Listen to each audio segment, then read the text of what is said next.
Why do you think there's maybe a fear or reluctance amongst other lawyers? I think partly a lack of awareness as well as some fear involved. But Ravi has been carrying it for a number of years now. So I believe that he well deserves the help that I'm going to render him. I hope that other lawyers will actually come forward in time to come. How are you feeling this morning?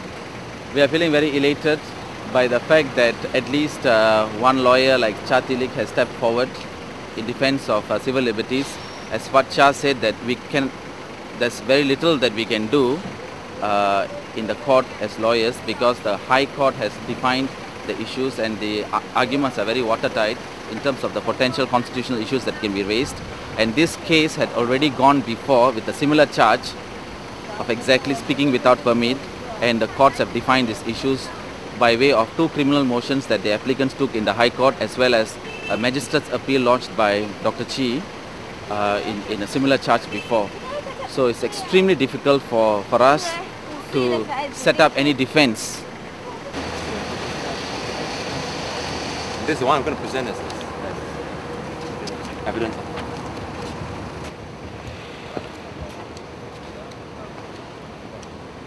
Would you mind brief? Yeah, this case is over my speaking in public without a permit.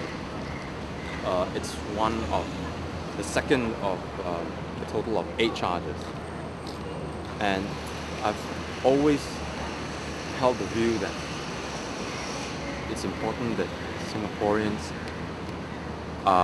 claim back their right to freedom of speech, and by having that right, that's the only way that we can begin to affect policy that affects our everyday life.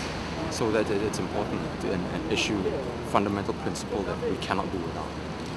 Do you think enough Singaporeans are aware of what's happening? No, definitely not, and that's why it's important for us as people who know how important fundamental freedoms are, continue to raise awareness about this issue, continue to educate the people about their rights. It's not a privilege. You've got to understand that privilege is something you ask and request for, but a right is something you're born with.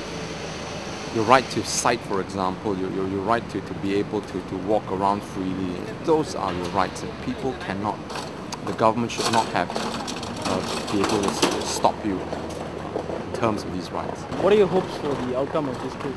Well, there isn't, any doubt there will be another conviction. But the important point to note is that there is always a price to pay when you're fighting for democracy, you're fighting for freedom. And as with any other country that labors under, or had labored under authoritarian regimes, activists, the initial part, must always be courageous enough to take the first step and to take whatever consequences that come, that the government wants to dish out on you. Be able to see it through, endure it, and hopefully be able to wake up the nation one day to stand up for their own rights. Do you think local lawyers are a bit hesitant to take up your case and the other similar cases? Well, slowly I think we are seeing a few more lawyers. I mean, Ravi is a good example, who have actually come up and been willing to stand up for some of these cases. J.B. Jeyaretnam for years have been fighting his own cases, and not only his own cases, but other human rights cases as well. So, we were seeing slowly lawyers coming up, and hopefully with younger lawyers like Chee as well, they'll be able to encourage more people to come up and more lawyers to come up and take the lead, because in this area here, lawyers are the voice, they know the law, the conscience of the nation. They must take the lead in this. And you look at what's happening in Malaysia, the lawyers are taking the lead. In Pakistan, the lawyers are taking the lead. So it's important. Mahatma Gandhi himself was a lawyer. So these are all issues that that lawyers are very well position to be able to champion and talk about. I know Singaporeans are very concerned about the bread and butter issues, the pocketbook issues, and understandably so. But they must also understand, without any voice, without any of these rights, they can never pressure the government to listen to them. Through the elections, the PAP controls those elections.